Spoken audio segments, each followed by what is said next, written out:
What's up YouTube, Andy here, and this is a question I get asked like every day. How do you record your iPhone screen?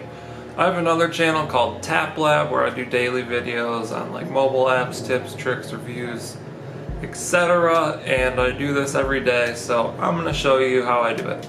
Okay, so here's what you need to do this. Your phone, a cable to connect your phone to your computer, and QuickTime. I also use these headphones with a microphone for better sound quality. First you'll want to plug your phone cable into your computer, and then plug the cable into your phone. Plug in your headphones if you have them.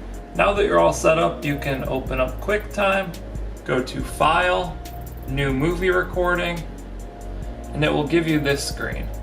What you want to do is use this arrow next to the record button and go to iPhone 6 or select your device.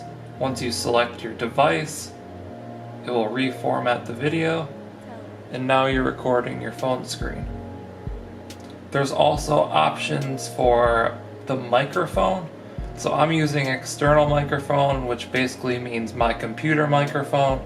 I have my headphones plugged into my computer, so it uses the mic on my headphones. I could go to iPhone 6 microphone and use the mic from my iPhone. Now all that I need to do is tap the record button, and now it's recording my phone screen and everything that I do.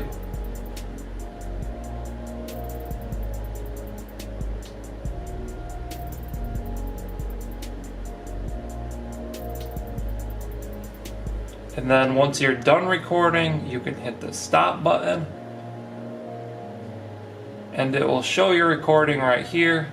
You can hit the play button to play back through what you did. Go to File, Save to save the recording. If you decide that you don't want it, you can hit the X in the top left and then hit Don't Save, and it will delete your recording. Go back up to File, New Movie Recording, let it load, and then you can start a new one. So there you have it. That's really all there is to it. It's been helpful for me in recording my screen and showing people how to do things in mobile apps. I hope you find this helpful. Let me know down in the comments if you have any questions about it. And also let me know if you have any creative ways that you might use this. Thank you for watching. I'll see you next time.